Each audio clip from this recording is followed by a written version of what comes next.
Welcome to the first session in the Partners Breakout Room at Soybean Summit. My name is Deanna Burkhart, Producer and Field Services Administrator for the Illinois Soybean Association. I will be the room moderator for today's event. I'm pleased to welcome our first breakout session presenter, Kris Reynolds of American Farmland Trust. Kris, who is a CCA, joined American Farmland Trust in 2017, managing Midwest programs focused on sustainable farming practices, farmland protection, and water quality improvement. With 15 years of experience as a resource conservationist and cover crop specialist, he collaborates with farmers and landowners.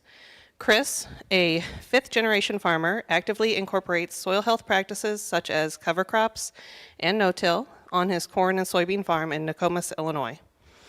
Holding a bachelor's in Agronomy and Ag Business from Illinois State University, he is also a 4R nutrient management and sustainability specialist. Today, Kris will share diverse conservation funding opportunities for farmers. Before we get started, as a reminder, please be sure to use the microphone during the question and answer period at the end so that others in the room and also those online can hear your questions.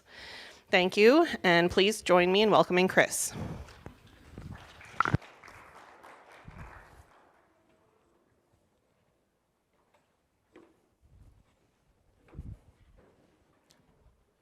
Thanks, Deanna. Good afternoon, everyone. Thanks for joining us right after lunch. As Deanna mentioned, I'm Kris Reynolds. I'm the Midwest Regional Director for American Farmland Trust, and based out of my home office about an hour and a half from here down in Montgomery County in Nokomis. In my role, I have a lot of, AFT has a very broad mission, as she mentioned, and really in my background, a lot of that is focused on working with farmers to help them adopt soil health practices to help make their farms more resilient and more productive. As she mentioned, I'm also a corn and soybean farmer and cover crop grower in Montgomery County. And a lot of the photos that you'll see in here, one of the benefits of also being as a farmer is you have a nice slide deck to choose from when you're putting together a presentation. So a lot of the photos are taken from my farm and showcase some of the practices that I'm currently using. So really excited to talk about conservation funding opportunities with you all today. Understanding is a big word here and a big task, I think, for me. We've got a lot of programs we're going to talk about.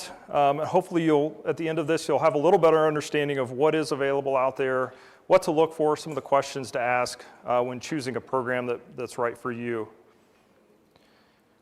So agriculture and conservation have always been a huge part of my life. That's why I was drawn to work for American Farmland Trust over 7 years ago. AFT is a national nonprofit organization that works to save the land by protecting farmland, promoting sound farming practices, and also helping to keep farmers on the land. The photo on the left there is a photo of my grandfather in the early 1970s. That is an old Case 930 tractor, still in use on the farm today. Much different use on the farm today, but nevertheless, my passion for agriculture started like probably yours did as a young child, growing up on the farm and being working with family. The photo in the center there, this is of my youngest son, Connor. This is a photo that was taken in 2013. He's now 15 years old, so he looks a lot different than what he does today and has grown significantly. So I still use this photo because this was taken the first year that I planted soybeans into cover crops, into cereal rye, and just really had a great year with that system and have continued to use that ahead of soybeans ever since. I also always like to provide an opportunity to plug the STAR program, Saving Tomorrow's Agriculture Resources.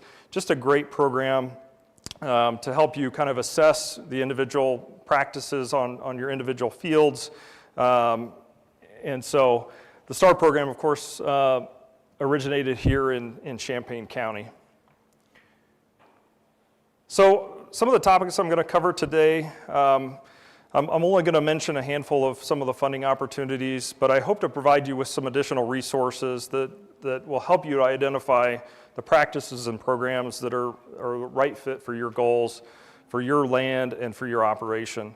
As Deanna mentioned, I've worked in conservation agriculture for over 20 years now, and there have really never been more public and private conservation funding opportunities than what exists today and what will exist over the next several years. So hope to talk a little bit more about that.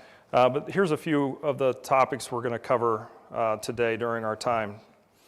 The first one I want to talk about, this program is near and dear to my heart, having spent almost 16 years working for a conservation district in my local county. The Partners for Conservation program, it's through the Illinois Department of Agriculture, and it's administered by your local soil and water conservation district. It provides a lot of different cost share incentives for soil health practices and also for structural practices.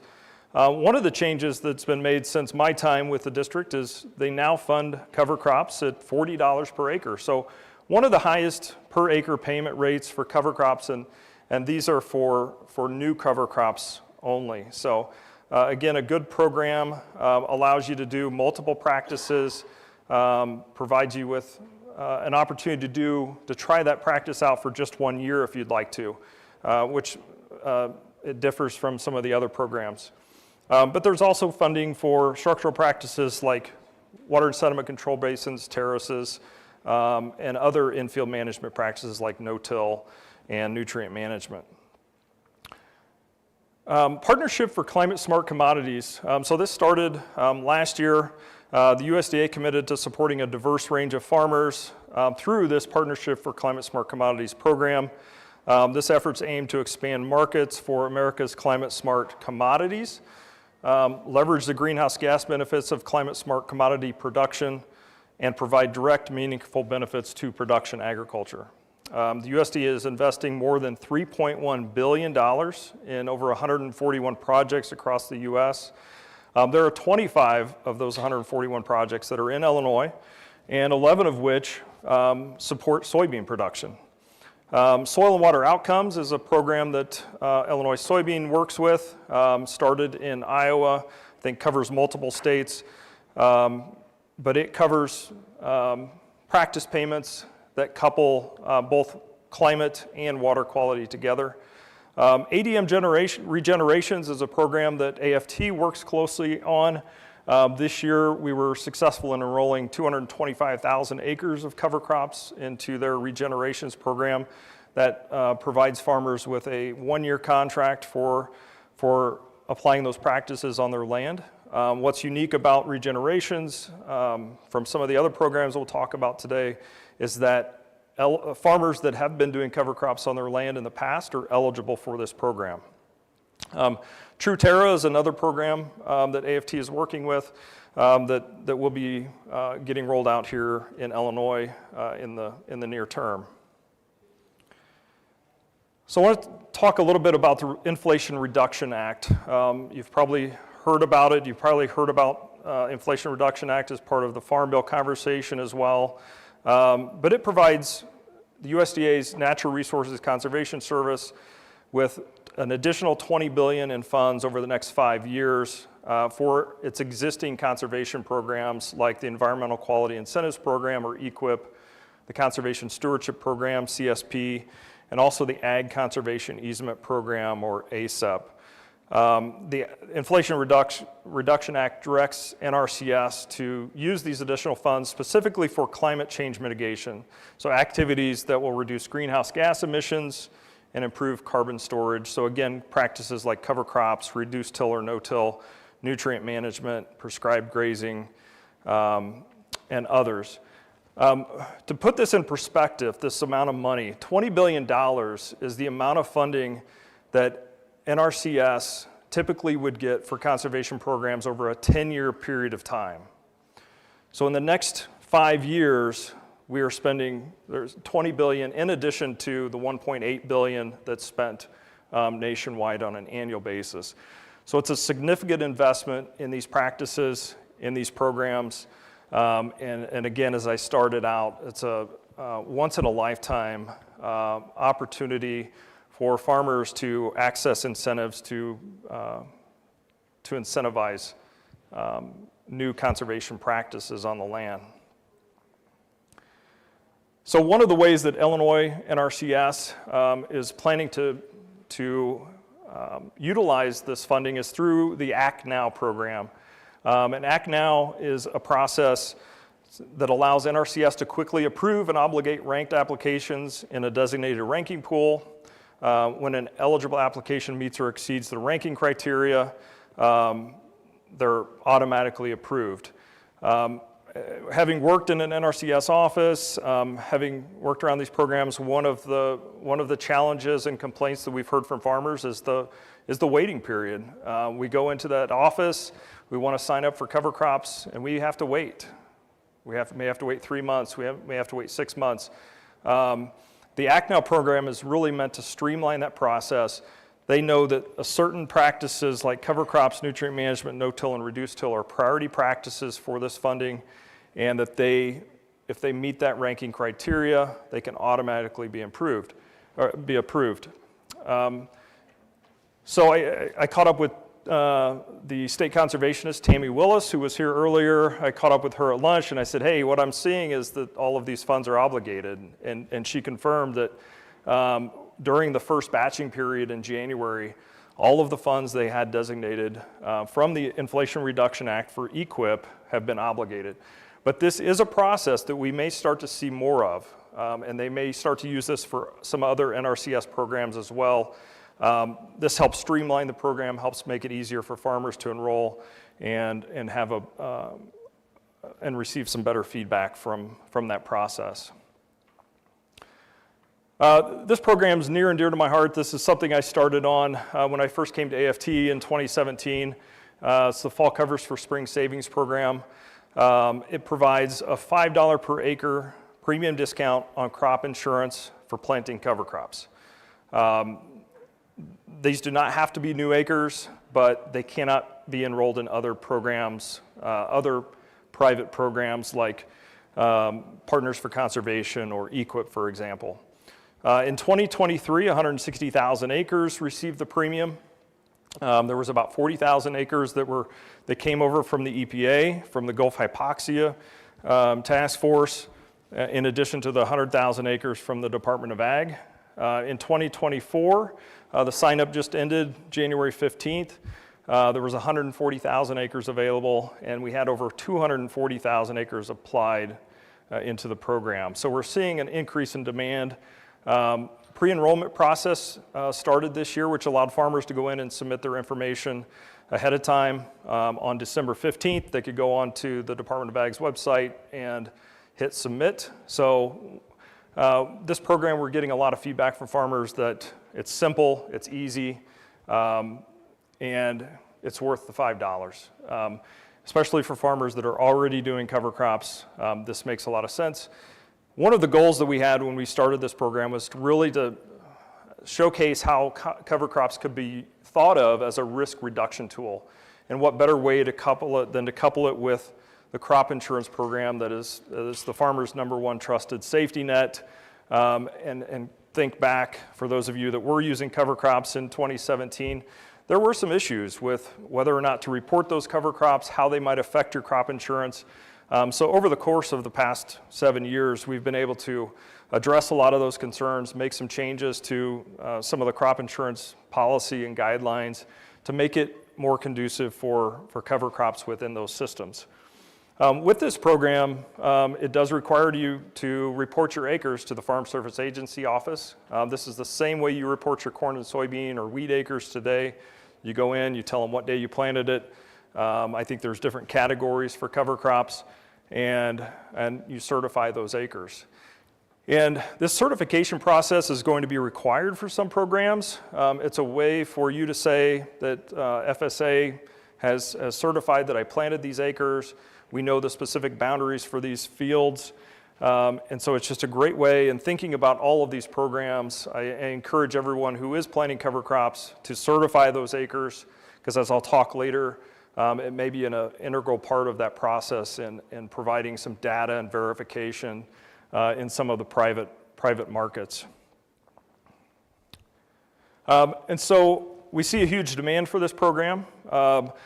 We are currently advocating with Illinois Soy and with others to increase the available acres to 500,000 for next year for this program. It is a Department of Ag program that receives funding through a line item in the budget. So again, we're trying to get it to where it will have a real impact here in the state and will encourage farmers to adopt more cover crop acres. This slide just shows just kind of the demand. The dark bars there are the demand year by year since 2019 up to 2023. We don't have it updated with the 23, 24 numbers yet, but again, we continue to increase the demand for this program, and we're trying to continue to increase the supply for this program as well. So now I'm going to shift gears a little bit and talk a little bit about some of the private markets or carbon markets. AFT recently, several colleagues of mine put out a guidebook to navigating the carbon markets. I did bring a few copies, if you like paper copies, of about a 40-page report.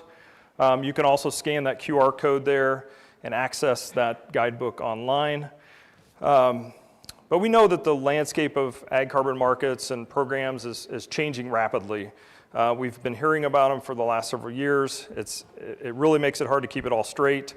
So our policy and science experts at AFT created this guidebook to not only help farmers, but also to help ag advisors and conservation professionals, navigate the ag carbon markets. Corporations are increasingly using the purchase of carbon markets and carbon credits to meet their sustainability goals, some of which can be generated by farmers through the adoption of climate smart practices. However, among the many agriculture carbon markets, there are significant variations in costs and risks and also in benefits.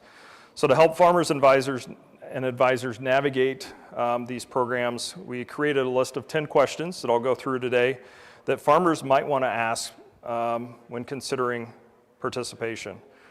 And those will be split into two sections. The first section is really just kind of the background on how ag carbon markets work. And the second section will really focus on what questions should be at top of your mind when you're exploring opportunities with carbon markets. So the first question is, what is an ag carbon market and why are farmers being asked to join?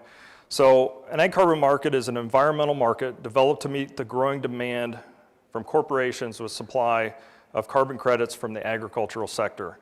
Farmers are paid for the reductions in greenhouse gas emissions and soil carbon sequestration on their land. And corporations use that credit to offset their hard-to-avoid emissions. Just how many ag carbon markets are there and how do they differ? So ag carbon markets aren't new. They've been around for about 30 years. I remember in one of my first years working as a resource conservationist in the early 2000s, there was the Chicago Climate Exchange. Some of you may remember that. Some of you may have participated in that. It was really focused on no-till at that time, but they've been around for a long time. And although they're rapidly changing and being created and discontinued frequently, we've done our best to try to chronicle the 27 markets that we see today through the report. So some of these are compliance offset markets where carbon emission reductions are regulated, but mostly we're talking about voluntary carbon offset markets where corporations pay others to help them reduce their Scope 1 emissions from their facilities and vehicles. Alternatively, Scope 3 programs or inset markets are those where a corporation is working to reduce emissions within its supply chain by paying for improved practices during the production of its agricultural inputs. So one of the things you'll hear a lot about is additionality. So what the heck is it? Why is it so important? And how does it affect me? So additionality is a criterion for carbon markets to ensure that a corporate buyer's payment results in new greenhouse gas reductions or carbon sequestration beyond what would have occurred without their payment. Simply put, as a way of determining that the buyer's carbon payment created a climate mitigation benefit. For farmers, this means implementing a new climate smart practice for your fields to achieve more than business as usual reductions. in greenhouse gas emissions and or soil carbon sequestration to make up for the buyers, for the corporate buyers' emissions. So in other words, if there are practices that you may be doing on your farm, already have been doing, that might not make you eligible for some of the carbon markets when they talk about additionality. As I mentioned before, some of those programs do allow previous conservation practice adoption to take place. You may receive a little bit lower payment on those acres. So how is the government involved in ag carbon markets? So currently the federal government has no direct role in carbon markets. They are helping to improve the quality of ag carbon credits through the measurement, monitoring, reporting, and verification process. In 2022, USDA invested over $3.1 billion, as I mentioned earlier, into the Partnerships for Climate Smart Commodities. So it's one way that they are providing support to the corporations for establishing new carbon markets. So now we'll kind of get into questions that should be top of mind for you as you're thinking about participating in carbon markets. The first one is, am I eligible to participate? So each carbon market or program uses different criteria. Most allow for rented land, but as we know in Illinois, where over 60% of the land is rented, that can be a barrier to conservation practice adoption. It also can be a barrier to program participation. Some also have minimum acreage requirements, and some only operate in certain states or for certain commodities and for certain climate smart practices. The guidebook also offers examples of ag carbon markets for each eligibility criteria and points to the market comparison table developed by others like the Illinois Sustainable Ag Partnership. So what are the current ag carbon markets paying for? Are they paying for practices or are they paying for outcomes? So the ag carbon markets may pay for one or multiple environmental outcomes, including carbon sequestration, the reduction of greenhouse gas emissions, including carbon dioxide, methane, nitrous oxide, and or the reduction of a pollutant such as nitrate. Currently, most markets are focused on carbon and greenhouse gases, but as I mentioned earlier, Soil, Water, and Outcomes Funder, Soil and Water SWAF, as you mentioned earlier, Soil, Water, and Outcomes Fund, they're paying for greenhouse gas reductions and water quality outcomes as well. When a payment is based on the per acre implementation of a specific practice, the payment is based on a computer modeled environmental outcomes that are expected to be achieved by adopting that practice on those particular acres. This is one of my favorites. They want to look at my what. What information and access do I have to provide? So it's all about the data, as I mentioned earlier, making sure that you have the data that you need and available, that you have verification, that you have the certification of what you have been doing on your farm. So to determine eligibility, additionality, and to estimate outcomes, carbon market developers usually need 3 to 5 years of historical data, and then also ongoing field data such as field boundaries, planting information, chemical and fertilizer applications, organic amendments, also harvest or yield information, as well as a list of conservation and tillage practices that are being used on the farm. So how long are the contracts and who's liable if something goes wrong? So contracts can range anywhere from 1 year to 3 years, 5 years, up to 10 years. Some of these are also renewable.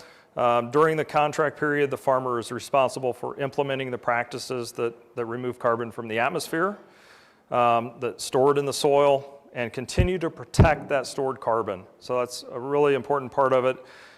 We don't just want to store it in the soil, we want to continue to protect it while it's stored in the soil.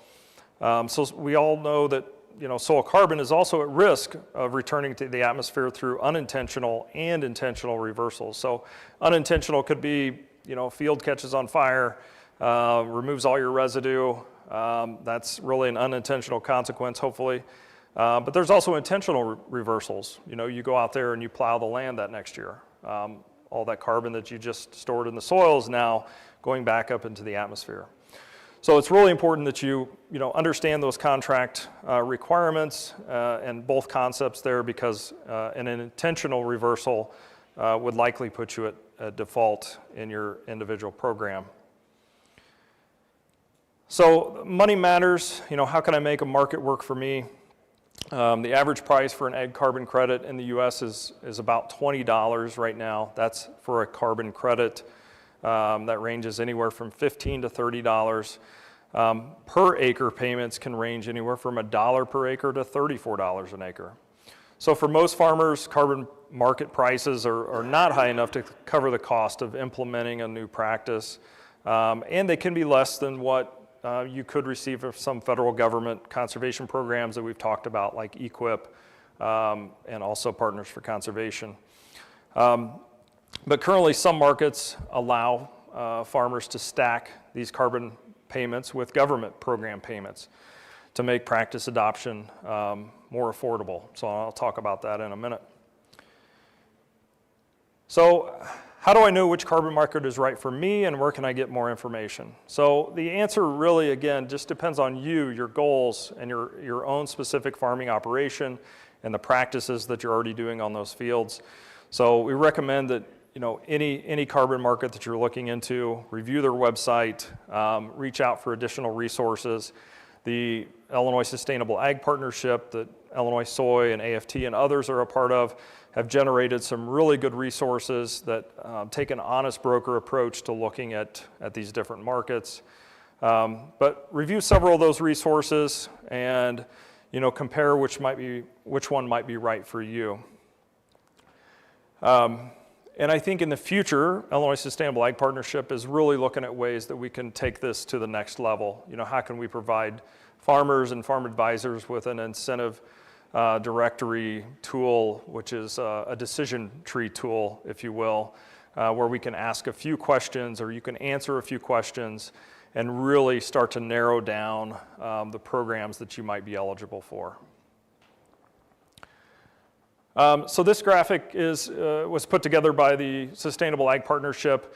It just really gives kind of a simple look at the process in getting started with a voluntary carbon market from the beginning, when you first learn about the program, to when you sign up, complete an enrollment form, sign a contract, and really begin implementing those practices on that land.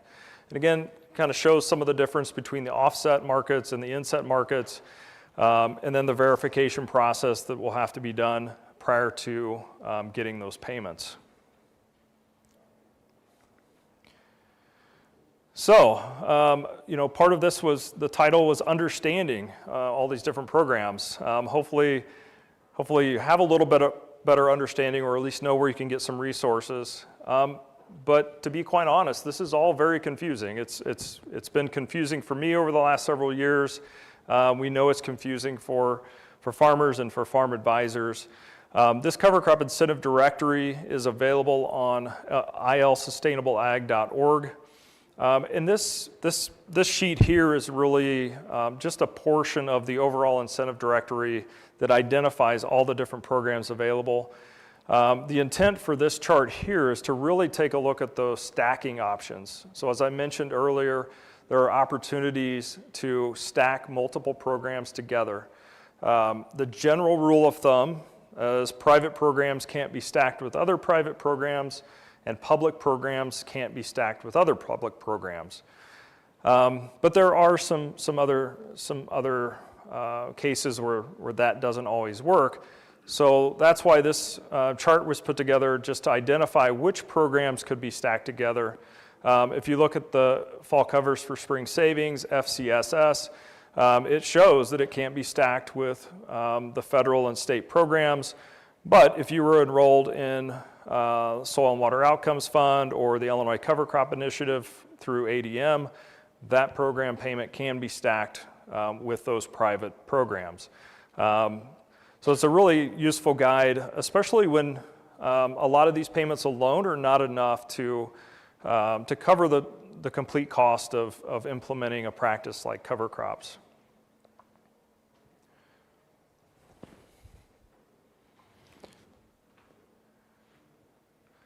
So that is the end of my presentation. I hope we have some time for questions. I'd be happy to answer any that you have. And Deanna does have a mic, so she's going to do her best to get that to you if you have a question. The fall cover for spring savings, do you know when you find out if you've made it in that? I haven't heard anything. Yeah, it's a good question. I think it's typically in March when you'll get an email from the Department of Ag. I did talk to them last week, and because of that pre-enrollment process, they've been able to get through those applications a lot faster. I think they mentioned they were already through about 70% of those. So once they get through 100% of them and verify the fields and boundaries, and that the 578 forms have been submitted, then they'll send that out and on all 140,000 acres. Yeah. I believe it is. Yeah. I'm going to stop here first. On the stacking, Kris, how are they policing that? How do they know from all the private, because there's a lot of private ones that you didn't mention up there too? Yeah. And how do they know if you're double dipping, so to speak?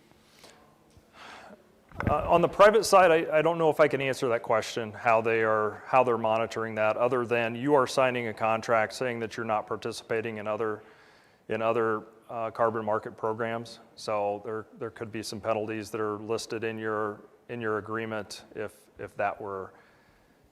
if they identified that were the case. So I'm a bit of a mole because I work with NRCS and IDOA and SWCD. So can you speak to helping farmers navigate which programs would potentially be the best fit for them, because there's an alphabet soup and they all offer different things? And as a farmer, how do I come into the office and sort of gain some understanding of which conservation program would be the best for me to potentially pursue? Yeah, it's a great question. It's something that I used to do a lot of as a conservation planner for a soil and water conservation district. You know, my goal was always, it was not to sell a program. It was to help the farmer address their needs and work towards their goals. So ideally, a farmer comes in and says, "Hey, I'd like to do 80 acres of cover crops." And it's our job as planners to help them identify the best path. You know, if they want to try cover crops on that 80 acres for the next 5 years, then we might lean them towards the Environmental Quality Incentives Program. If they just say, "Hey, I don't want to get into a long-term contract, I just want to try it out, you know, get some money to help cover my seed cost," then we look at Partners for Conservation, you know. The other part of that is a lot of these programs, the state and federal programs, have been oversubscribed. And so it's a challenge to try to meet those needs. We've also been working closely through our ADM Regenerations program, working closely with the conservation districts to provide them with a small payment for telling farmers about regenerations, at least knowing that if you're fully subscribed on all your acres, that there are some other programs out there that are only 1 year in length that they could try to apply for. Another question there in the second row. Some of these private programs pay you only if you increase your carbon, okay? And so how do you know whether it's even possible to increase your carbon? But I've seen a lot of reports in the last few weeks saying if your soil carbon content is already like 4%, increasing it is nearly impossible. So, I mean, if you have 1%, it might be easier than others. So what happens if you do all this work and you get no money? You just get mad or what? Yeah, so it's in most cases, it's all kind of upfront. You know what you might be getting. There is the issue of additionality, you know, that I mentioned earlier. You know, if you already have cover crops, they're not going to pay you for doing cover crops in a lot of cases. There are some programs that do. But it's all computer-based generation. They have these computer models, that are looking at on your farm, your soils, what is the potential to increase, to capture carbon in your soils, and they're basing that. So, we talked about a $20 per acre, a $20 per ton price for a carbon credit. You may be only sequestering a quarter of a ton or a half of ton. So your payment, that's where those payment differences exist. So that might only be $5 an acre or $10 an acre, depending on the potential for sequestration. Yeah, Jeff. Yeah, Kris, in your opinion, these programs so far have been adopted or used minimally. In your opinion, is it because of there's still lack of an ideal program or lack of adequate funding in the existing programs? Yeah, I think there hasn't been a lot of participation in many of the carbon markets. And regenerations through ADM is technically an offset or an inset market for Scope 3 emissions. So it is a carbon market. We've seen a lot of participation there. And I think one of the reasons is that it's one-year contracts. It also allows farmers that have been doing cover crops in the past to enroll. But I think overall, the payments aren't high enough for it to be a major driver. And, I think we're going to have to see something much higher to get the middle adopters and others to start to move in this direction. One thing I will mention is 45Z tax credits, sustainable aviation fuel, ethanol. There's a lot of opportunities that will be coming out in the next couple of years that could provide farmers with additional premiums for lowering your carbon intensity scores on corn and soybeans, and specifically corn with ethanol production. And through that, we're looking at much higher payment rates than what we're currently seeing through the carbon markets. But there's still a lot yet to be determined on that process. Those tax credits are for the ethanol and fuel companies, and so the hope is that that they will have to pay farmers for low carbon intensity grown crops. Another question there.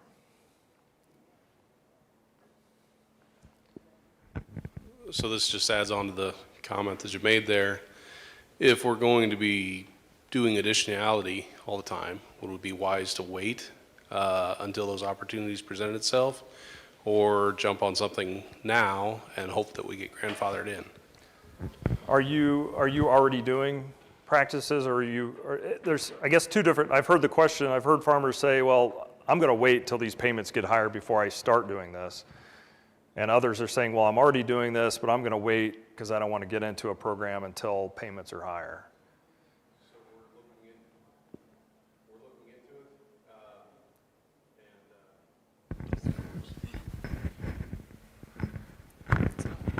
we're looking into it. We're looking into it right now. So no, we've not adopted anything at this point. We're trying to, for our own operation, we're trying to minimize labor a little bit. So no-till, cover crop, all those things start coming into play where we're trying to figure out how to do it. So right now, today, we're not doing anything. So I would say I never want to, encourage anybody to wait, but I know that question has came up a lot. From what we're seeing with the 45Z tax credits is that there may be an opportunity for farmers who planted cover crops last fall to take advantage of that for the crop being grown this year and harvested this coming fall. So I think we have to take a closer look at that for future years. So be thinking about, and hopefully we'll know more this summer about the status of some of those programs.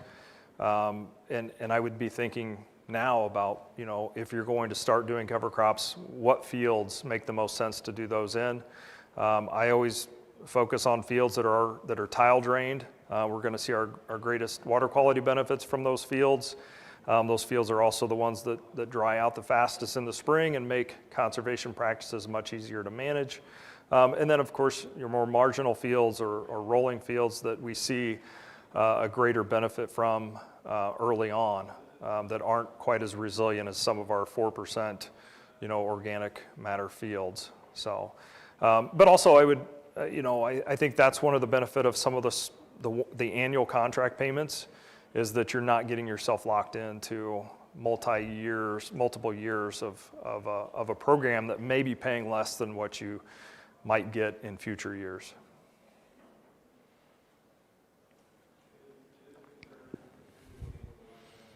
Other questions? Yeah, got another one up front there. And as she's going up there, I'll just mention there's a few copies of the report in the back and also just a summary of the top 10 questions, along with the cover crop incentive directory from the Sustainable Ag Partnership.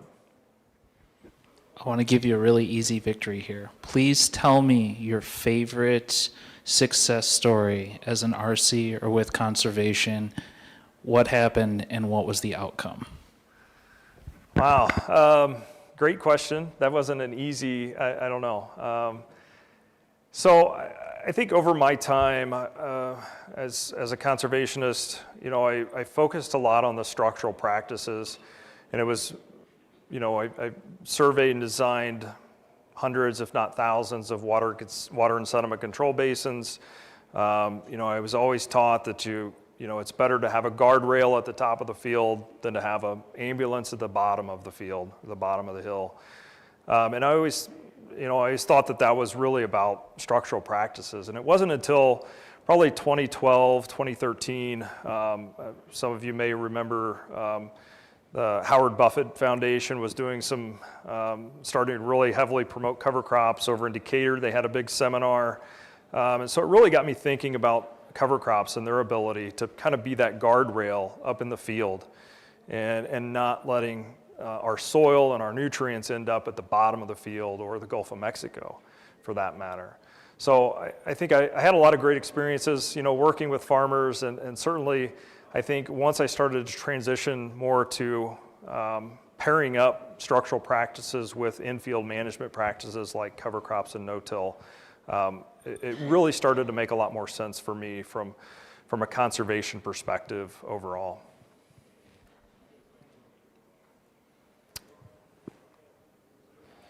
One last question, otherwise we'll finish things up. All right, Deanna, I'll turn it back over to you. Thank you, everyone. Appreciate it.